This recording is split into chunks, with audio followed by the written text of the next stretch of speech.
Núñez de Vela lo derrotaron en una batalla y le cortaron la cabeza, ¿no? Uno de los hermanos Pizarro. El virrey Toledo terminó con estas sublevaciones, con las guerras civiles de los conquistadores, que fueron realmente sumamente cruentas, y él sí puso orden en el virreinato del Perú. Acá tenemos cuadros de otros virreyes. Acá está el marqués de Salinas, el segundo virrey, y capitán general del año 1683. Como verán, este buen señor tiene unos anteojos, ¿no? Que para ese tiempo, digamos, están bastante adelantados, porque los anteojos, como ustedes pueden ver, no se habían inventado todavía lo que se llama las patillas de los anteojos actuales, o sea, lo que los sostiene en la oreja. Entonces los anteojos se sostenían ya sea con lazos, o en este caso, ¿no? Parece que tiene algo así, y algo, digamos, que lo sujetaba a la oreja. Acá tenemos a otro de los virreyes, en uno de los cuadros coloniales, y al rey Felipe II de España, en este magnífico cuadro. Acá tenemos una caleza. Esta caleza está dentro del Palacio de Torre Tagle, que les mostré hace poco, y está en muy buena estado de conservación, prácticamente intacta. Acá tenemos otra caleza. Estas calezas circulaban por Lima durante la época colonial. Había un gran tráfico de calezas en Lima, que era una ciudad sumamente grande para la época. Acá está una corte, ¿no? Una corte de la época. Acá tenemos una procesión en la cual vemos al personaje bajo un palio, ¿no? Bajo un palio, y tenemos ahí el Palacio del Virrey. Se cuenta, cuando los virreyes eran nombrados al Perú, ¿no? Eran nombrados más o menos por periodos de 6 años. Entonces, el virrey tenía el derecho de llegar al virreinato, ¿no? De llegar a Lima como un séquito. Entonces se traían de España alrededor de 100, 120 personas, ¿no? Que eran los que iban a desempeñar los cargos de confianza del virrey, con los cuales el virrey repartía pues una serie de prebendas, etcétera, ¿no? Y digamos, muchos de ellos acababan quedándose en el Perú y echando raíces. Se cuenta que la fama del oro del Perú, muchos de ustedes habrán escuchado del dicho vale un Perú, ¿no? Vale un Perú es un dicho del tiempo colonial, porque cuando se hablaba del Perú inmediatamente venía a la mente la imagen del oro, ¿no? Realmente la cantidad de oro y plata que fluyó a España durante los primeros años de la conquista fue enorme. Al principio no era preciso, digamos, tener minas o trabajar minas para tener estos metales preciosos. No solamente el oro y la plata, sino también gemas y joyas de todo tipo, porque estaban en los templos, estaban en las casas, estaban por todas partes del el Perú. Los incas no le daban al oro y la plata un valor mercantilista, y se admiraban mucho de que los españoles realmente se enloquecieran cuando entraban al templo Coricancha, por ejemplo, en el Cusco, ¿no? Y en las paredes, ¿no? Y en unas urnas de piedra que hay, estaban, digamos, llenas de ídolos de oro, de jarrones de oro. Ahí estaba el famoso sol del Perú, un sol muy grande, completamente de oro macizo, ¿no? Hay un dicho que dice perder el sol en una noche, ¿no? Perdió el sol en una noche. Eso viene del tiempo de la conquista, en que uno de los soldados de Pizarro, al que le tocó por botín precisamente el sol del Coricancha, lo perdió jugando a los dados. Y eso es una historia real, ¿no? Bueno, así era, ¿no? Lastimosamente, para el rescate del Inca Atahualpa, que fue que ofreció el Inca Atahualpa Pizarro para que le perdonara la vida, digamos, llegaron a Atahualpa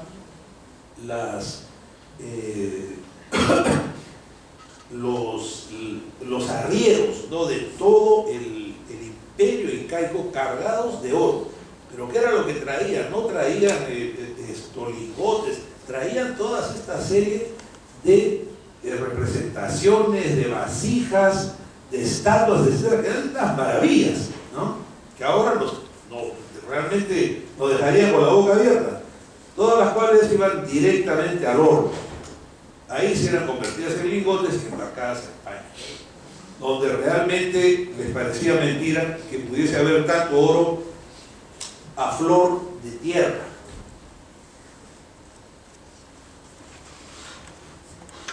La iglesia son los actores del virreinato. Acá tenemos el interior de un templo de Lima, si no me equivoco es el templo de San Pedro.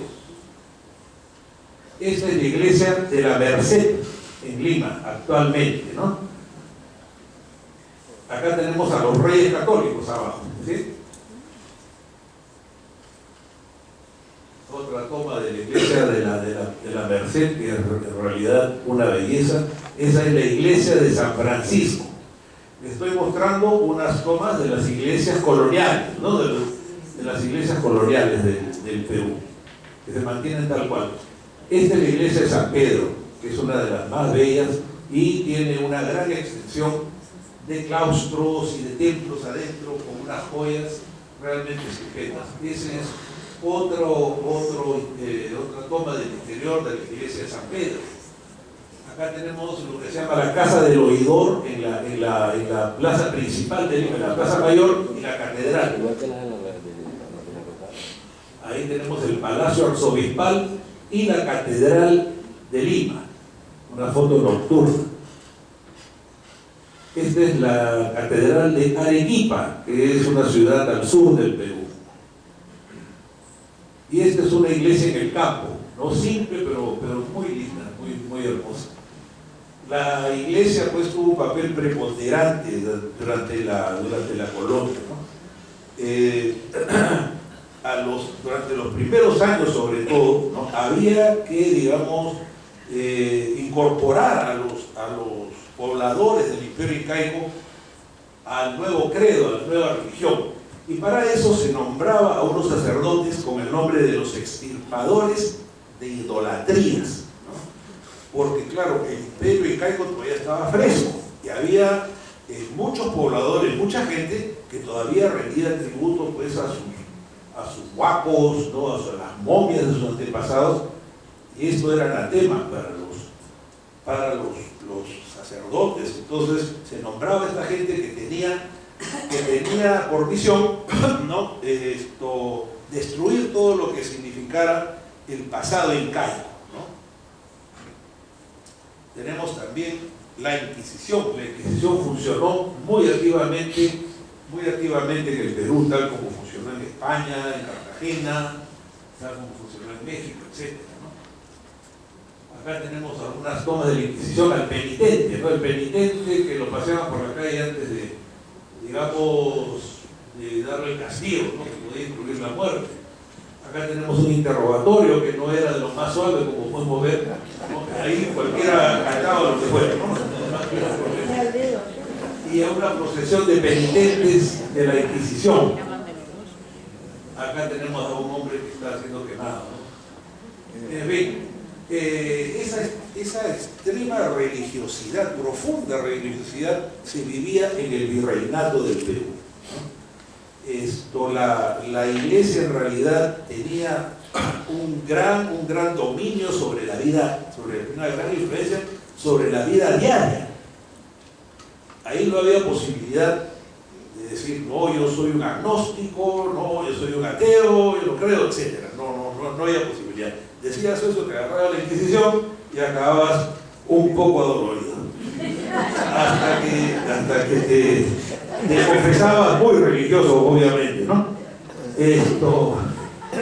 Entonces, tenemos en el Perú a los santos peruanos que como en pocos lugares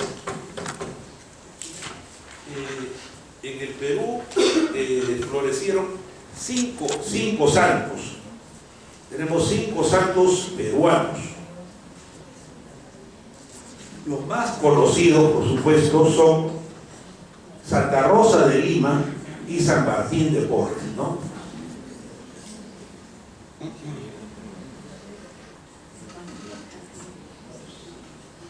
Acá tenemos un vitral de los 5 santos peruanos, que son San Martín de Porres, San Juan Macías, Santo Toribio de Mogrovejo, San Francisco Solano y sobre todo Isabel Flores de Oliva, Santa Rosa de Lima, que no solamente era patrona de Lima, sino patrona principal del Nuevo Mundo, América, las Filipinas y las Indias Occidentales.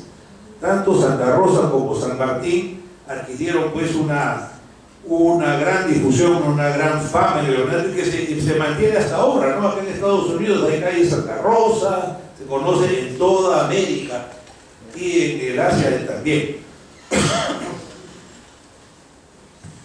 Acá tenemos una foto de un cuadro de Santa Rosa, se le especifica siempre con coronada de rosas, un lindo, un bello cuadro.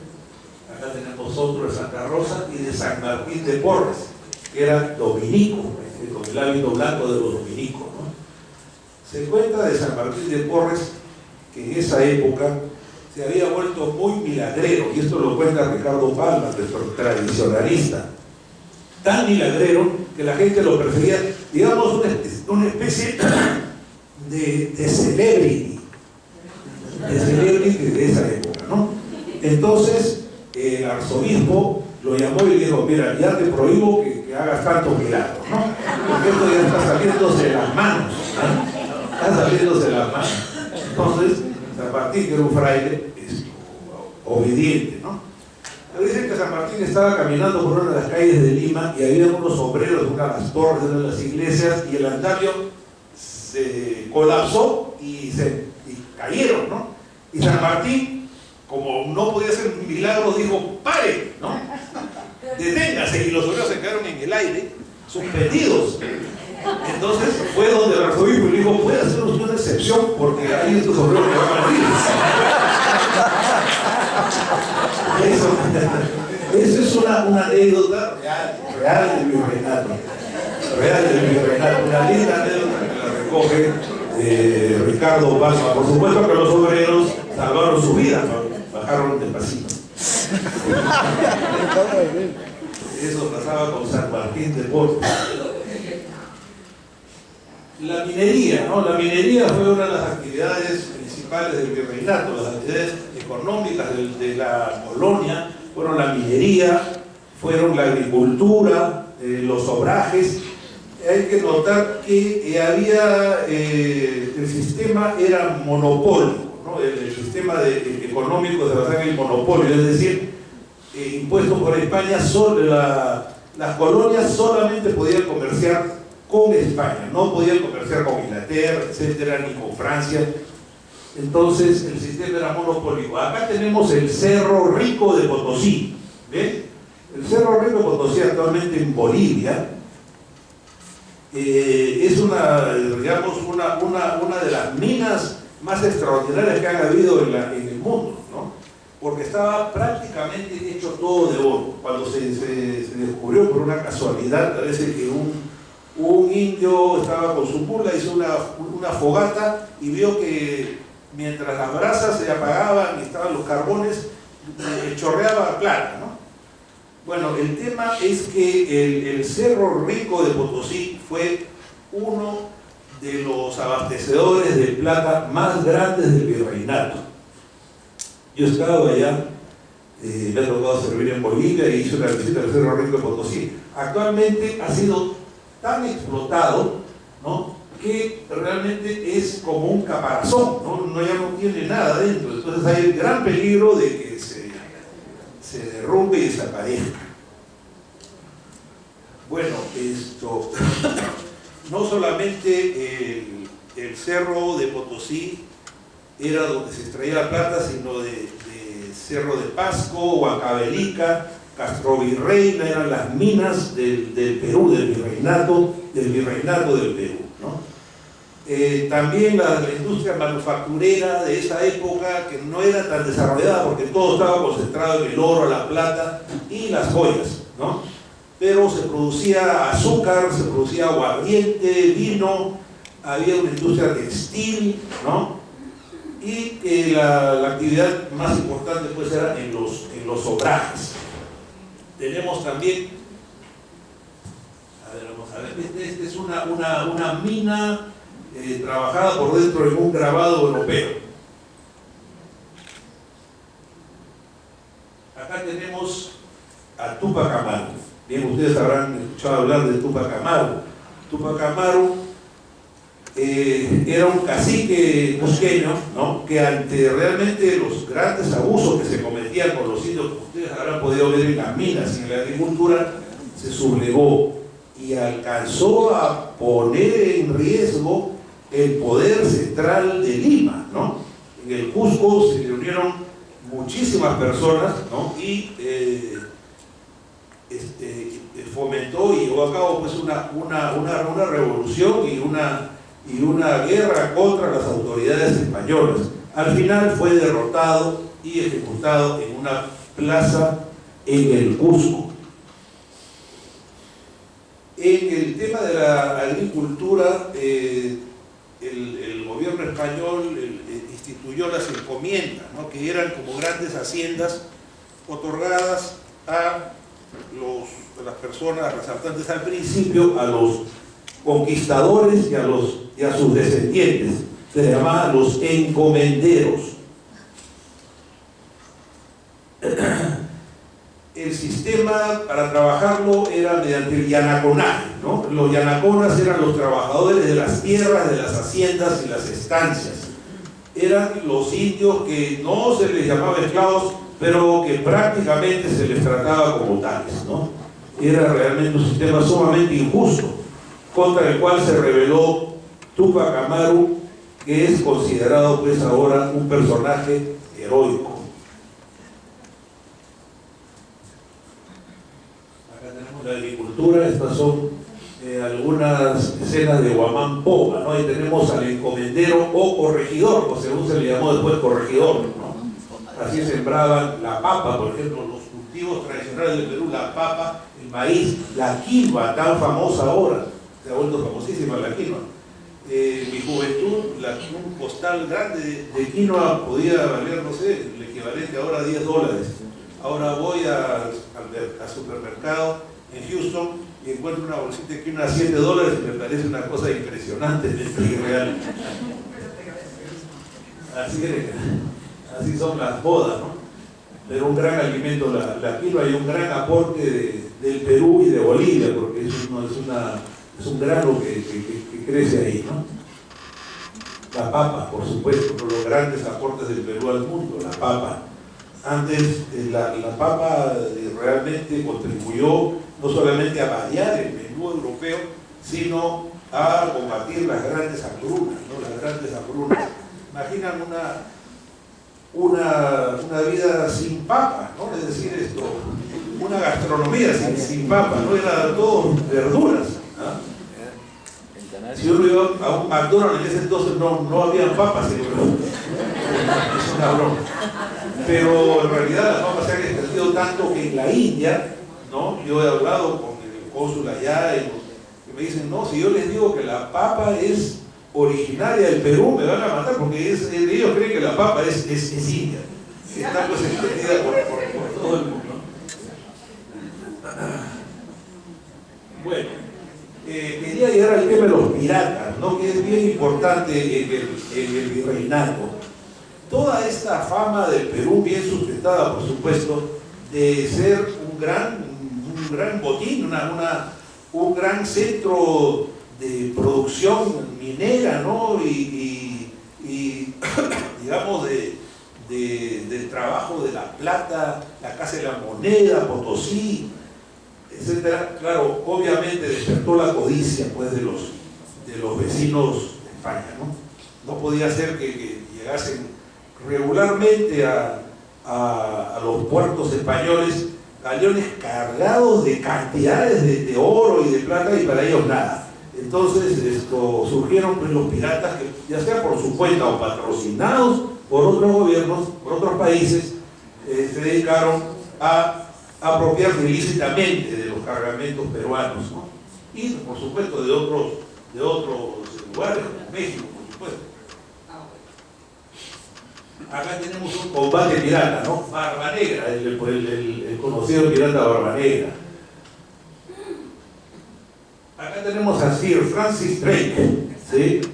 Sir Francis Drake era Francis Drake, era un pirata como cualquier otro, que viajó de Inglaterra en su galeón, el Golden Hind, se llamaba su barco, y pasó el estrecho de Magallanes y subió por la costa con el propósito de asaltar Lima, que era pues el gran lugar donde despertaba la ambición de todos.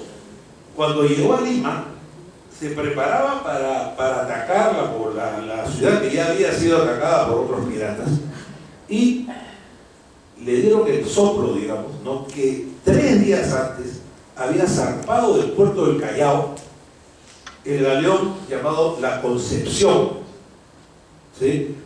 Que iba cargado de riquezas, de oro y de plata, sobre todo, de esmeraldas, de todo tipo de maravillas. Entonces Francis Drake no desperdició tiempo y se dedicó a perseguir a la Concepción, a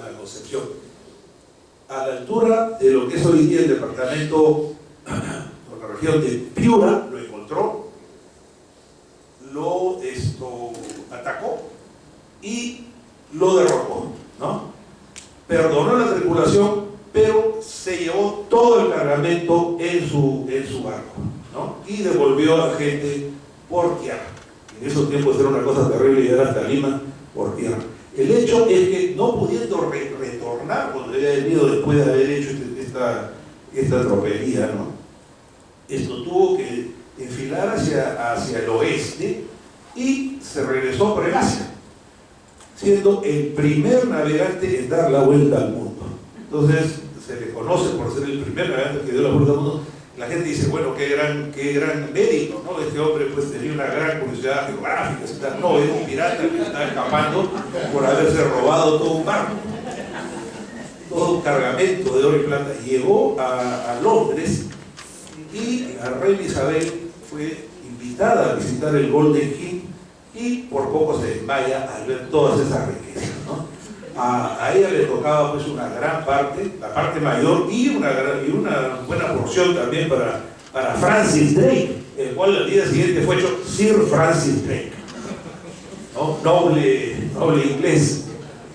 Francis Drake no pudo con su genio, ¿no? Y murió atacando un puerto en Panamá, tratando de apoderarse de más riquezas. Así es el temperamento de la gente, no se da por satisfecha, se había quedado tranquilo con todas las maravillas que había conseguido en el Perú. Bueno, acá es decir, Francis Drake. Acá tenemos una representación de lo que debió haber sido un ataque, ¿no? a un galeón. Acá tenemos a un pirata con su arcabuz, ¿no? Al hombro. Una riña de piratas. ¿Qué cosas pasarían en esas islas del Caribe, ¿no? Donde los piratas tenían su guarida, llevaban mujeres, había unas hormigas terribles y además enterraban tesoros como este. Acá tenemos un tesoro hundido. Hace poco se ha encontrado frente a las costas de Colombia un galeón que parece que tiene una de las riquezas más grandes encontradas en un barco, ¿no? Y hay una disputa con España, entre España y Colombia. Parece que ya se solucionó. Colombia, la tierra de Estela, mi esposa, Diana, parece que se va a quedar con el barco. Este debe haber sido algo parecido a Concepción, ¿no? Porque así iban esos barcos repletos de riquezas. Ahí tenemos un galeón hundido y otro galeón hundido. Hay muchos más, por supuesto, ¿no? Que hay cazadores de tesoros profesionales que los persiguen. Este es un capítulo, si no estoy extendiendo mucho, esto no me gracias. El terremoto de 1746. Lo he traído a colación porque es el terremoto más fuerte que ha habido en el Perú y uno de los más fuertes que ha ocurrido en América. La noche del 28 de octubre de 1746, un viernes, en Lima empezó a temblar. Y no paró de temblar por un tiempo excesivamente largo. En esos tiempos no había relojes, no todos tenían un reloj. Pero lo que la gente decía es que duró como rezar 4 credos. Credo es una oración bastante rezo, una oración muy larga. Se calcula que duró entre 3 y 4 minutos y se calcula que tuvo una intensidad de alrededor de 8.8 en la escala Richter, lo cual es cercano a un cataclismo, ¿no? Es decir, ya de 7 para arriba es mortal, es terrible, pero este fue espantoso en realidad. Entonces acá tenemos un cuadro en el cual se ve la Catedral de Lima, que ya lo han visto ustedes en los grabados y las fotos. Las torres de la catedral se cayeron, ¿no? con el terremoto, al igual que torres de otras iglesias. Se cayeron muchas casas, ¿no? Hubo gran cantidad de muertos, por supuesto. Fue una cosa catastrófica en Lima, en tiempos en que, digamos, la defensa civil, los métodos de rescate no existían prácticamente. Al día siguiente se organizaron procesiones, los penitentes que se laceraban las espaldas para aplacar la furia, porque hubo muchas repeticiones, ¿no? muchas réplicas de este feroz terremoto. Acá tenemos otro cuadro de Lima ya, digamos, después, pero sin las torres de la catedral, ¿no? A la izquierda, el Palacio del Virrey. Es un cuadro muy antiguo, muy lindo. Ya Lima está normal, todo se está paseando, pero la catedral sin sus torres.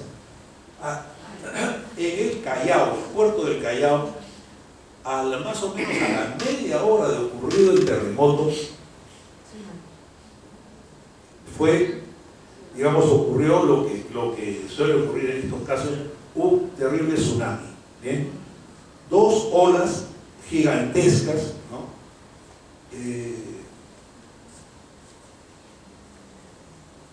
Se estrellaron contra el puerto del Callao.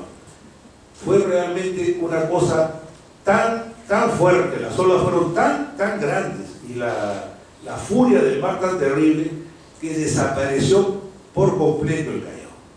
El Callao, que era el puerto más importante de Sudamérica, desapareció completamente. Se calcula más o menos unas 6.000 personas en el Callao, de las cuales quedaron, según relatos de la época, unas 10 o 12, por casualidad no fallecieron y que fueron las que corrieron a Lima para dar la historia de que el Callao había desaparecido por el terremoto. Uno ahora, al ver estas filmaciones en YouTube, etcétera, del tsunami en el sudeste asiático y en el Japón, uno entiende lo que ocurrió, ¿ya? Bueno, perdón, ya voy a cortar. Bueno, voy a terminar. ¿A qué traigo a colación el terremoto?